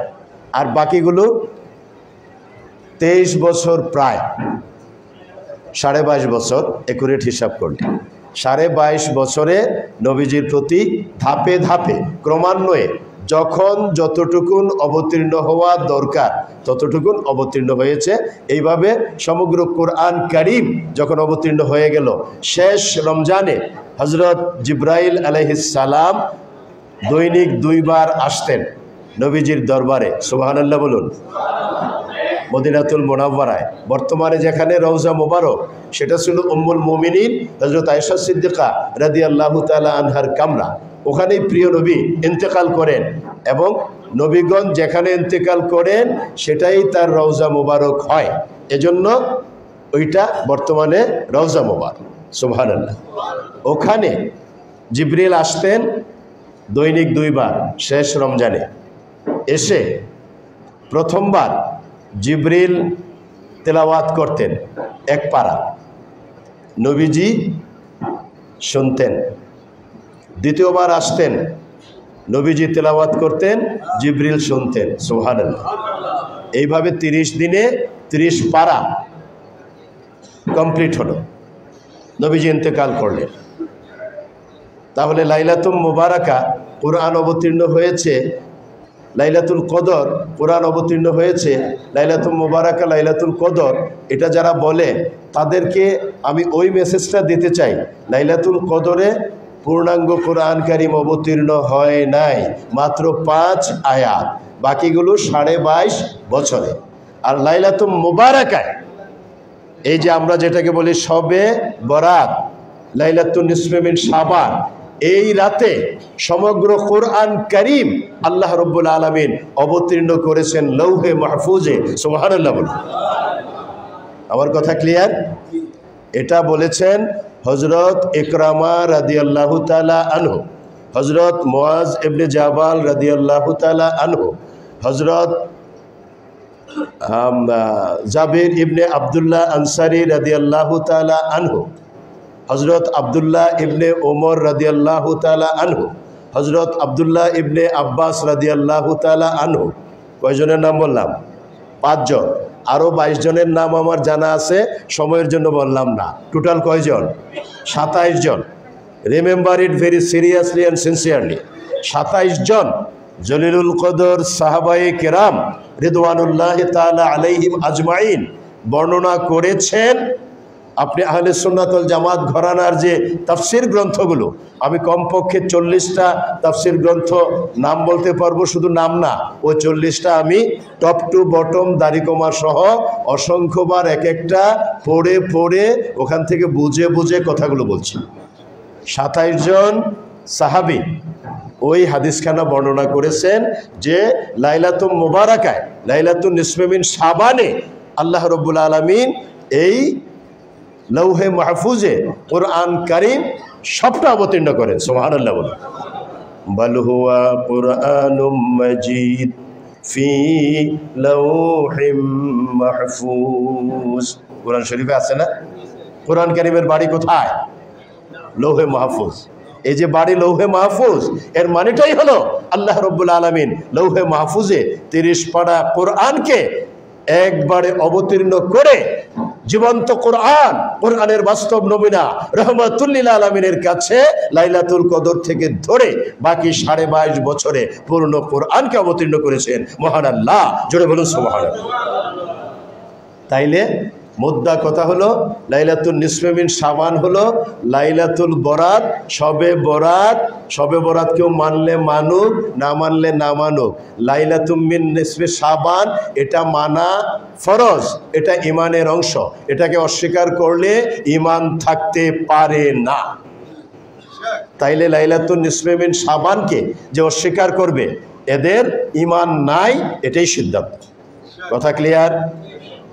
আমরা কি লাইলাতুল নিসফে মিন শাবানকে স্বীকার করি না অস্বীকার করি? স্বীকার করি। শুধু স্বীকার করি না, মনে প্রাণে স্বীকার করে ওটা বাস্তবায়নের সার্বিক প্রচেষ্টা আমাদের অব্যাহত আছে। আমরা ওটা করি ইনশাআল্লাহ, আজকেও তাই করছি। লাইলাতুল বরাত সম্পর্কে আমার বক্তব্য আজকে এখানে শেষ। তারপরে আর 2-3 মিনিট বলবো হলো যেই কথাগুলো আমাদের অন্যান্য ওই যে আমাদের বিশেষ করে 2 পীর সাহেব আমার আগে যেটা বললেন, মুফতি আল আমিন নুরি আল কাদেরি এবং ইঞ্জিনিয়ার পীরে মুকাম্মিল ইঞ্জিনিয়ার আব্দুল হান্নান আল হাদি মুজাদ্দিদি, খাস মুজাদ্দিদি তরিকার তিনি প্রতিনিধিত্ব করেন। দুইজনে কিন্তু তরিকার ব্যাপারে খুব গুরুত্বপূর্ণ কথা বলেছেন। ইঞ্জিনিয়ার সাহেব কিন্তু বয়স 75-76 বছর, তারপরেও 10 মিনিট যেভাবে কথা বলছেন, তাইলে মূল বয়সে হাবভাবটা কেমন ছিল বুঝতে পারছেন না? উনি মানে ওনার সোজা সাপটা বক্তব্য হলো বাংলাদেশের যেখানে আতাউর রহমান মিয়াজির ওয়াজ মাহফিল হয়, দৈনিক 1টা হোক আর 5টা হোক, ওনাকে জানাইলে উনি সাথে থাকবেন। ওনার গাড়ি আমার জন্য উনি বরাদ্দ করে রেখেছেন, এটা হলো ওনার কথা। মাঝে মাঝে ওনাকে জানাই না, সময় হয় না, এজন্য উনি রাগ করেন। তো আজকে উনি আলোচনা করলেন। আমি দুইজনের আলোচনার সূত্রে যে মেসেজটা আপনাদের সাথে শেয়ার করতে চাই সেটা হলো এই সময়ের জন্য সবচেয়ে জরুরি। বর্তমানে বাংলাদেশের যে অবস্থা আপনারা তো টের পান, এটা কি আমার ব্যাখ্যা করা লাগবে? বাংলাদেশে অলিখিতভাবে সিভিল ওয়ার চলছে অলরেডি কয়েকদিন যাব। যারা রাজনৈতিকভাবে সচেতন তারা বিষয়টা উপলব্ধি করতে পারছেন। চারিদিক থেকে যেভাবে চলছে, সেই 36 জুলাই থেকে ধরে সেই ছাত্র জনতার যে অভ্যুত্থান, বিপ্লব যেটাই বলি, সেই সফল অভ্যুত্থান বিপ্লবের পর থেকে প্রতি বিপ্লব যে কোনো মুহূর্তে সংগঠিত হওয়ার জন্য অনেকগুলো পদক্ষেপ ইতোমধ্যে নেওয়া হয়েছে, যদিও তারা সফল হতে পারে নাই, এখনও ওই ধারা অব্যাহত আছে। সুতরাং এই মুহূর্তে বাংলাদেশ কিন্তু খুব শান্তিতে নাই। ওই শক্তিগুলো যাদের বিরুদ্ধে লেগে আছে, এর মধ্যে অন্যতম একটা শক্তি হলো মাজার দরবার কেন্দ্রিক যে শক্তি।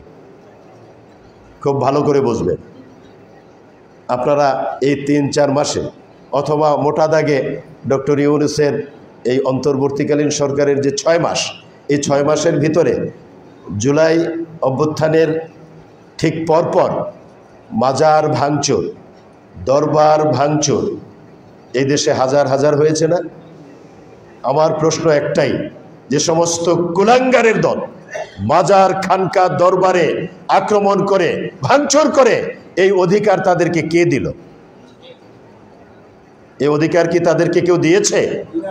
তাহলে এটা সীমা লঙ্ঘন হলো না? সীমা লঙ্ঘনটা তারা করার সুযোগ পেল ওই মাজার দরগা দরবারের যারা পীর মাশায়েখ তাদের অনৈক্যের কারণে। এই কথাটা বুঝতে হবে। কিসের কারণে? অনৈক্যের কারণে।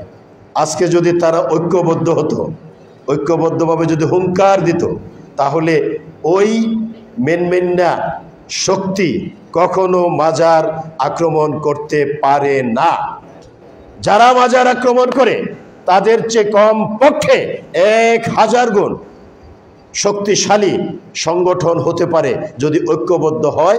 এই যে মাজারে দরবারে যারা প্রতিনিধিত্ব করছেন হক্কানি ওলামায়ে কেরাম, আউলিয়ায়ে কেরাম, তারা যদি ঐক্যবদ্ধভাবে ওইভাবে এগিয়ে চলেন, তাদের শক্তিটা কিন্তু ওদের শক্তির 1000 গুণ বেশি হতে পারে। হচ্ছে না কেন? অনৈক্যের কারণে। তাহলে ঐক্যের দরকার আছে কিনা বলেন? ঐক্যের দরকার আছে, কিন্তু আমরা কি সেই চিন্তা করি? সবাই আমরা করি না। আমাদের ভিতরে যে মাজার পূজারি নাই, এটাও মনে করার কারণ নাই। এই যে বাতেল শক্তি বলে এরা মাজারে যারা যায় মাজার পূজারি, ওদের এই কথাটাকে আপনি কিন্তু একবারে উড়াই দিতে পারেন না। মাজারপন্থীদের ভেতরে মাজার পূজারি আছে। মাজার কাকে বলে এটা বুঝতে হবে। মাজার হলো জিয়ারতের স্থান, যেখানে জিয়ারত করা হয় সেই জায়গাটাকে বলা হয় মাজার, তাই না? হযরত শাহজালাল রহমতুল্লাহ আলাইহির মাজার আমরা জিয়ারত করতে যাই না সিলেটে? ওই যে জিয়ারত করতে যাই, এজন্য এটা মাজার। জিয়ারত যেখানে ওটা মাজার, সেজদা যেখানে ওটা মসজিদ। আর আউলিয়ায়ে কেরামের মিশন যে আস্তানা কেন্দ্রিক পরিচালিত হয় ওটা হলো দরবার। তো মাজার হলো জিয়ারতের জায়গা। মাজারে গিয়া কি কেউ সেজদা করে? কেউ যে করে না তা কিন্তু না। যারা সেজদা করে তারা শিরক করে, আর তারাই হলো মাজার পূজারী। সুতরাং ওদের কথার জবাব এটাই, আমরা যারা হকের প্রতিনিধিত্ব করি, আমরা যারা মাজার জিয়ারত করি, সেজদা করি না, আমরা যারা দরবার কেন্দ্রিক ইসলামের আদর্শ মূল্যবোধকে বিশ্বময় তুলে ধরার জন্য ঐক্যবদ্ধভাবে চেষ্টা করি, আমরা কখনো মাজারে গিয়ে সেজদা করি না। অতএব আমাদেরকে মাজার পূজারী বললে তোদের অস্তিত্ব থাকবে না, থাকতে পারে না।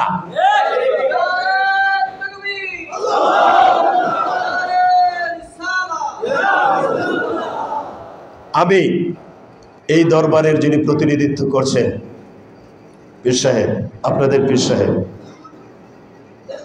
আহসানুল হাদি হাফিজাহুল্লাহ, তিনি তো প্রতিনিধিত্ব করছেন। তিনি একদিক থেকে আমার নাতি ছাত্র, সরাসরি ছাত্র না, আমার ছাত্রের ছাত্র। কারণ ফার্সি ডিপার্টমেন্টের যে senior professor doctor Saiful Islam Khan কিন্তু আমার ক্লাসরুমের সরাসরি ছাত্র, সাবসিডিয়ারি ছাত্র। সেই হিসাবে আহসানুল হাদি সাইফুল ইসলাম সাহেবের সরাসরি ছাত্র, আমার হলো নাতি ছাত্র। তো নাতি ছাত্র হিসেবে তার যে সাহেবজাদা, এর সাথে আমি একটু আগে কথা বললাম, ফু দিলাম, এরে বলছি আমি আমার বন্ধু, ছোট্ট বন্ধু। সুতরাং আমার 1 নম্বর কথা হলো, এই দরবার কেন্দ্রিক যে মিশন কার্যকরী আছে, মুফতি আলামিন নুরীর দরবারের প্রতিনিধিত্ব উনি করার সাথে সাথে ওনার সাহেবজাদা যে বক্তৃতা করলেন, শাহজাদা গাউস, যেমন বক্তৃতা করে, আমাদের এই আমার ছোট্ট বন্ধুর ব্যাপারেও একই কথা প্রযোজ্য, ঠিক কিনা জোরে কন? আহসানুল হাদির যোগ্য উত্তরসূরি, আমাদের যোগ্য উত্তরসূরি আমার ছোট্ট বন্ধু এর চেয়েও ভালোভাবে কোরআন ও সুন্নাহকে আগে ভালো মতো শিখে ধারণ করে তারপরে হুঙ্কার ছাড়বে। আপনারা একমত আছেন কিনা জোরে কন? পড়াশোনা না করে হুঙ্কার দেওয়ার পক্ষপাতে আমি না। আর গাউস আল কাদেরিকে, শাহজাদাকেও বলবো, লেখাপড়া ভালো করে করো, হুঙ্কার পরে দাও। মূর্খ মানুষের হুঙ্কার কাজে লাগে না। আগে ভালো করে মূল বিষয়গুলোকে ধারণ করতে হবে, দলিল দিতে হবে এমনভাবে গোটা পৃথিবীতে যেখানে যাবে সেখানে ওই দলিলটা যেন কার্যকরী থাকে, ওই দলিল রদ করার ক্ষমতা যাতে কারো না থাকে, ওই রকম যোগ্যতা অর্জন করার পরে হুঙ্কার দিও। এর আগে হুঙ্কার দেওয়াটা আমি ভালো মনে করি না, ওটাকে বাদ দিতে হবে, তা না হলে এই বক্তৃতা কাজে লাগবে না। আমার কথা আপনারা রাগ করছেন? আমার কথা সুস্পষ্ট। আমি যা বলি, আমি যাদেরকে বলছি তারাও যেন আমার মতো ওই রকম কোয়ালিটি আগে অর্জন করে তারপরে বিশ্বময় হুঙ্কার ছাড়ে। ওই হুঙ্কার কাজে লাগবে, ওই হুঙ্কারে দাজ্জাল তছনছ হয়ে যাবে, ঠিক কিনা জোরে কর? ওই হুঙ্কারে বাতিল পন্থী যে সমস্ত লোকেরা আছে ওরা তছনছ হয়ে যাবে। ওদেরকে আক্রমণ করার কোনো দরকার নাই। ওরা মাজার আক্রমণ করে ভাঙচুর করে, ওরা দরবার আক্রমণ করে ভাঙচুর করে, আমরা ওদেরকে তীব্র নিন্দা জানাই, ওটাকে প্রত্যাখ্যান করি এবং সরকারের কাছে, অন্তর্বর্তীকালীন সরকারের প্রধান উপদেষ্টা প্রফেসর ডক্টর মোহাম্মদ ইউনূস, আপনাকে আমি বলছি, এই মাহফিলের পক্ষ থেকে প্রধান উপদেষ্টা আপনাকে আমি বলছি, আপনি ভালো করে শুনুন এবং আমার কথাগুলো শুনে শুনে বাস্তবায়ন করার পদক্ষেপ নেন। আর যদি এলোমেলো করেন, আপনার জায়গাটাও কিন্তু ডাস্টবিনে হবে, কোনো সন্দেহ নাই।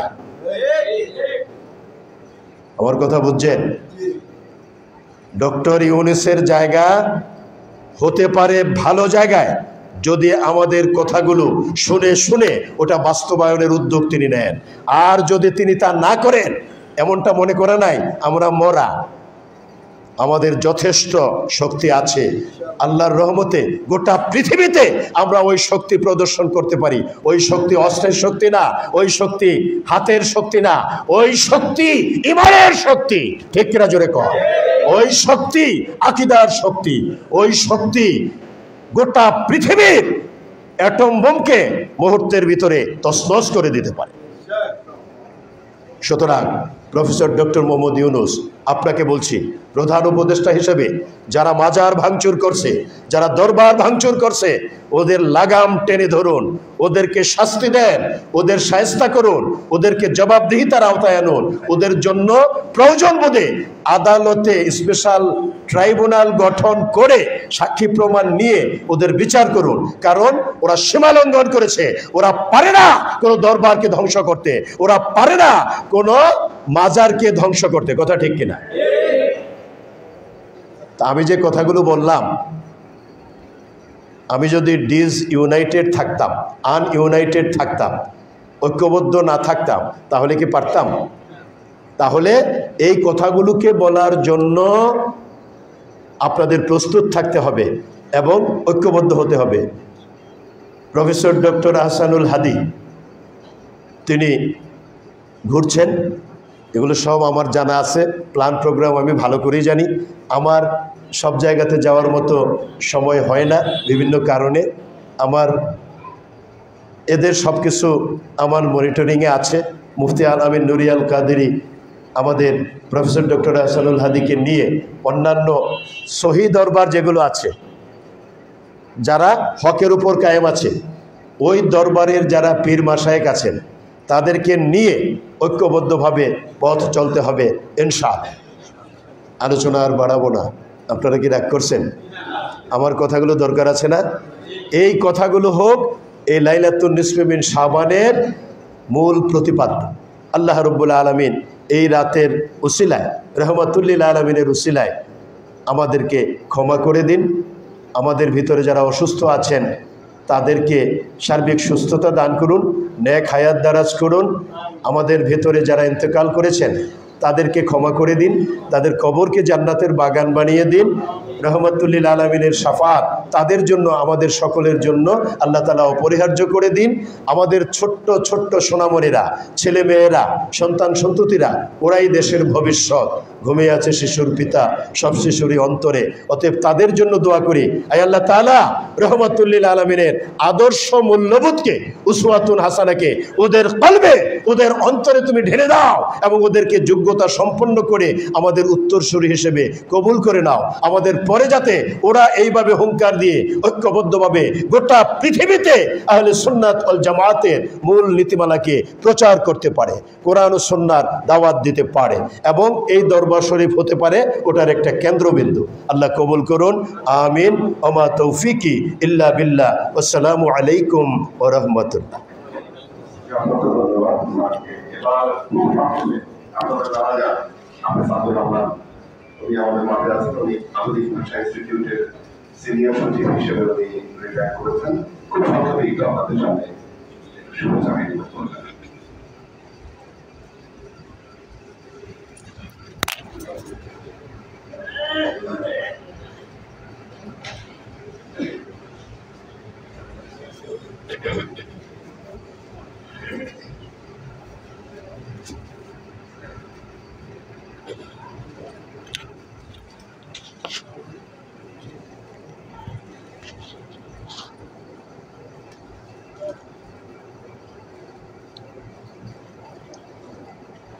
আসসালামু আলাইকুম ওয়া রাহমাতুল্লাহি ওয়া বারাকাতুহু।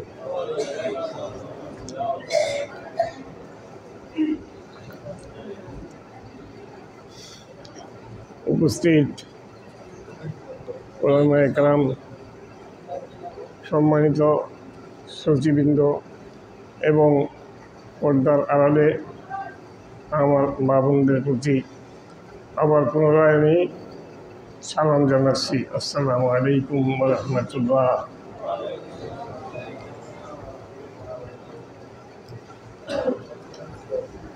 মহান আল্লাহর দরবারে লাখো কোটি সালাম, যার অসীম দয়ায় এমন একটি মহতী রজনীতে লালকুঠি ঈশ্বরের দরবারে আমরা সমবেত হতে পেরেছি। আমরা সবাই বলি আলহামদুলিল্লাহ। এই সময় অনেকে অনেক রকমের কাজে ব্যস্ত আছে, কেউ ভালো কাজে, কেউ খারাপ কাজে, এবং আমাদেরকে আল্লাহ এমন ভালো কাজেই আসার তৌফিক দিয়েছে যার কোনো তুলনা হয় না।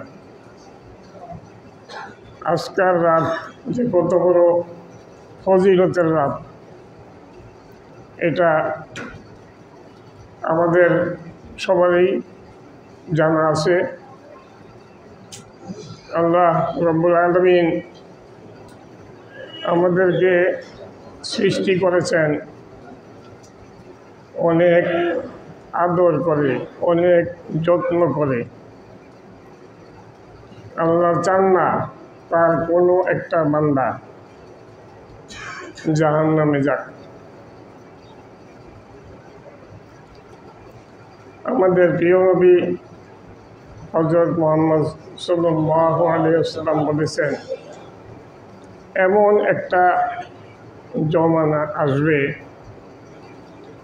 সেই জমানায় ঈমান রক্ষা করা এতই কঠিন হবে যে একটা জ্বলন্ত কয়লা হাতের মুঠিতে রাখা যেমন কঠিন, এর চেয়েও বেশি কঠিন হবে ঈমান রক্ষা করা।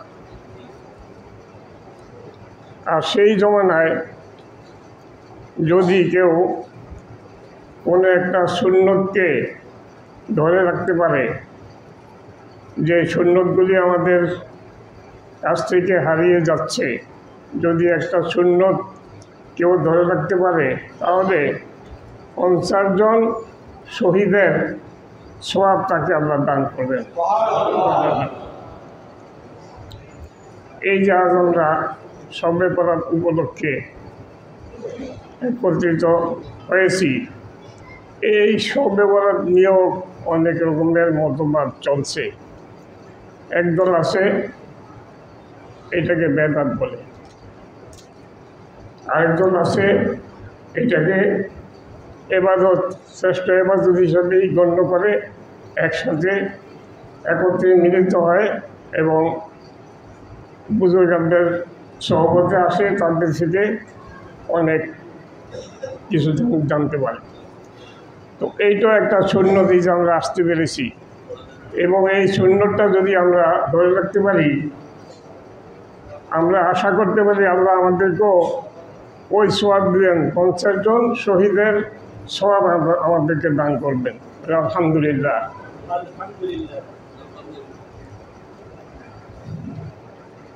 আল্লাহ পৃথিবীতে আমাদেরকে পাঠিয়েছেন দোজখে দেওয়ার জন্য না, জাহান্নামে দেওয়ার জন্য না। এই জন্যে আল্লাহ কিছু কিছু সুযোগ করে দিয়েছেন, যে সুযোগগুলি আমরা নিয়ে আমরা জান্নাতে যেতে পারি।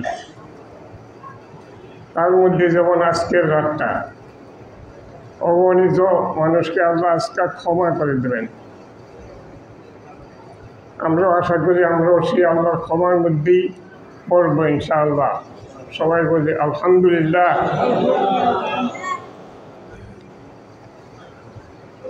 হুজুর সাল্লাল্লাহু আলাইহি ওয়াসাল্লামের শানে আমরা কিছু মিলাদ আমরা পড়ি, আমার সাথে সাথে আমরা সবাই আমরা পড়ি যে নবী উসিলায় এই সমস্ত বিশ্ব ব্রহ্মাণ্ড সৃষ্টি হয়েছে। যিনি না থাকলে, যিনি না আসলে সব কিছুই হতো না। তার জন্য তো আমাদের তার গুণগান প্রথম করতেই হয়। তো আমি বলি আমার সাথে, পরবর্তী মিলাদগুলি আপনারা পড়বেন, আমি বলবো কখন পড়তে হবে।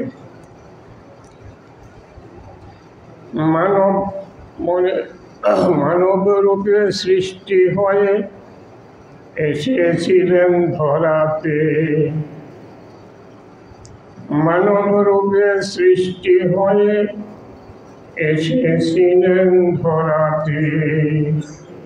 সারা জাহান ছুটে এলো তাহার চরণ চুমিতে, সারা জাহান ছুটে এলো তাহার চরণ চুমিতে। ইয়া রাসূলুল্লাহ, ইয়া হাবিবুল্লাহ, ইয়া হাবিবুল্লাহ, ইয়া রাসূলুল্লাহ, ইয়া রাসূলুল্লাহ, ইয়া হাবিবুল্লাহ, ইয়া হাবিবুল্লাহ, ইয়া রাসূলুল্লাহ।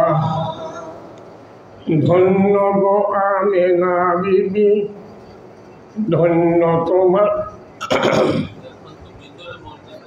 ধন্য গো আমেনা বিবি, ধন্য তোমাকে তোমারই উদরে পয়দা আমার নূরের নবীজি, তোমারই উদরে পয়দা আমার নূরের নবীজি। ইয়া রাসূলুল্লাহ, ইয়া হাবিবুল্লাহ, ইয়া হাবিবুল্লাহ, ইয়া রাসূলুল্লাহ। আবু জেহেল চাচা হয়ে চিনল নামর নবীরে, আবু জেহেল চাচা হয়ে চিনল নামর নবীরে। বনের হরিণ পশু হয়ে চিনল আমার নবীরে, বনের হরিণ পশু হয়ে চিনল আমার নবীরে। ইয়া রাসূলুল্লাহ, ইয়া হাবিবুল্লাহ, ইয়া হাবিবুল্লাহ, রাসূলুল্লাহ। আয়রে করে সে গন দিলি কত জ্বালাতন, আয়রে করে সে গন দিলি কত জ্বালাতন। আর না আসিবে ফিরে কান্দিলে সারা জনম, আর না আসিবে ফিরে সারা জনম। ইয়া রাসূলুল্লাহ, ইয়া হাবিবুল্লাহ, ইয়া হাবিবুল্লাহ, ইয়া রাসূলুল্লাহ। হুজুর রাসূলের মহব্বতে আমরা একটু দরুদ পড়ি। সাল্লাল্লাহু আলা মুহাম্মাদ, সাল্লাল্লাহু আলাইহি ওয়াসাল্লাম, সাল্লাল্লাহু আলা মুহাম্মাদ, সাল্লাল্লাহু আলাইহি ওয়াসাল্লাম। যে কথা আমি বলতেছিলাম, আল্লাহ আমাদেরকে এই যে ফেসিলিটিগুলি দিয়েছেন, কেন দিয়েছেন? হুজুর সাল্লাল্লাহু আলাইহি ওয়াসাল্লামের খাতিরে, তার উসিলায় আমাদেরকে অনেক ফেসিলিটি দিয়েছেন, যাতে আমরা মৃত্যুর পরে সহজেই জান্নাতে যেতে পারি। দেখেন কত বড় সওয়াবের বিষয় করে রাখছেন। আমাদের যাতে সুযোগ হয়, যারা মক্কায় যাই, এবং কাবা শরীফে যদি 1 রাকাত নামাজ পড়ি তাহলে 1 লক্ষ রাকাত নামাজের সওয়াব আল্লাহ দিয়ে দেন। সুবহানাল্লাহ। এটা একটা বিরাট ফেসিলিটি না আমাদের জন্য, বিরাট সুযোগ না? তারপরে মসজিদে নববী মদিনা শরীফে, সেখানে যদি কেউ 1 রাকাত নামাজ পড়ে 50,000 অর্থাৎ নামাজের সওয়াব তার আমলনামায় আল্লাহ লিখে দেন। আলহামদুলিল্লাহ।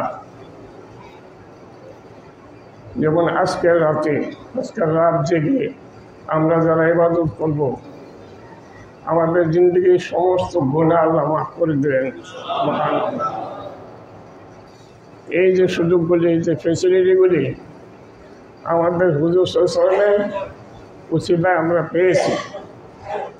কেন পেয়েছি? দেখেন, আজও আমার নবী হায়াতুল নবী ইয়া উম্মতি বলে আমাদের জন্য কাঁদতেছে। কাজেই তার কথা আল্লাহ না রেখে পারবেন না।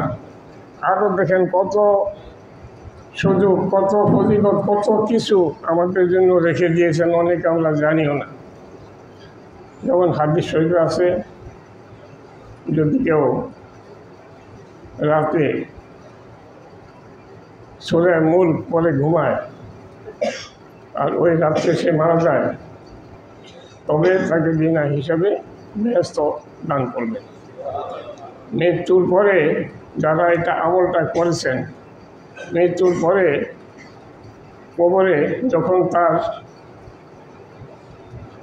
আত্মাটা বডিতে আল্লাহ দিয়ে দিবেন, তখন উনি বলবেন যে দুনিয়ার থাকতে তো শুনেছি কবরের নাকি আযাব হয়।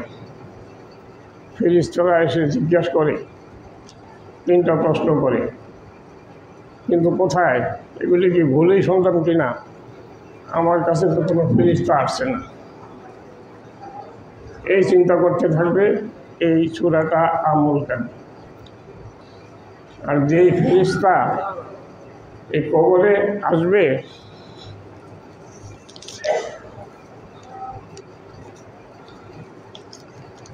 সেই ইয়েটা মানে মুর্দাকে দেখতে পাবে না। তখন আপনার কাছে গিয়ে বলবে যে আল্লাহ তুমি পাঠিয়েছো, কিন্তু আমি তো কাউকে দেখছি না, ওদের ভালো করে গিয়ে দেখ।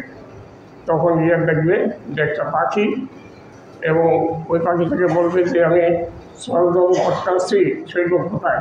তখন বলবে একে ডিস্টার্ব করবো না, এই সারা জীবনে আমলটা করছে, কিয়ামত পর্যন্ত ঘুমিয়ে থাকবে এখানে, এবং স্বর্গ করার দরকার নেই, আমাকে জিজ্ঞেস করবো, এর ব্যাপারে আমি বলবো। তারপরে কী করবে? কিয়ামতের দিন আল্লাহর সামনে গিয়ে সেই চূড়া আল্লাহর সামনে দাঁড়িয়ে বলবে, একে জান্নাতে না দেওয়া পর্যন্ত আমি এখান থেকে যাব না, তাকে জান্নাত দিয়ে দিবে। সুবহানাল্লাহ। তো এরকম অনেক ফজিলত হুজুর ইসলামের উসিলায় আমরা পেয়েছি। তো আজকের রাতটা অতি মূল্যবান রাত, আজকাল যে ইবাদতের রাত।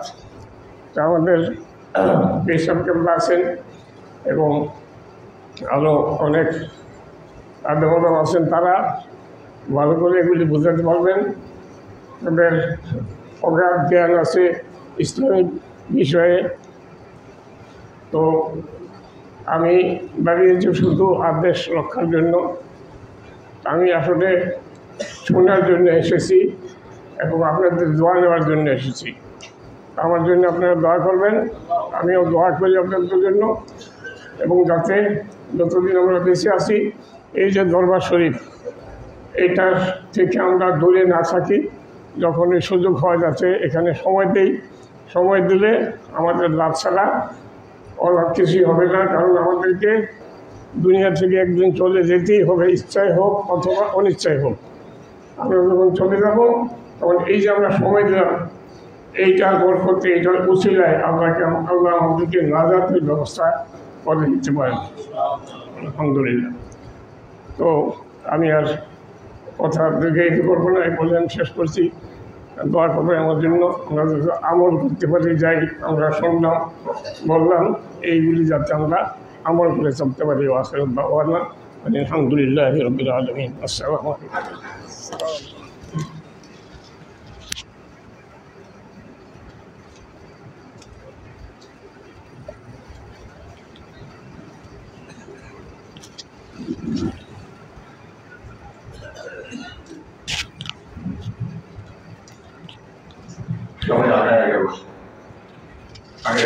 সামনে চলে আসুন, সবাই সামনে চলে আসে।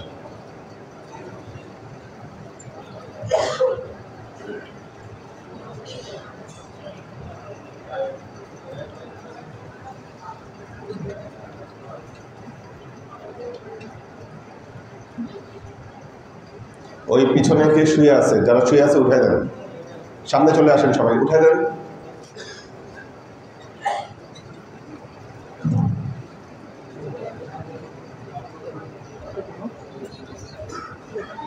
হুম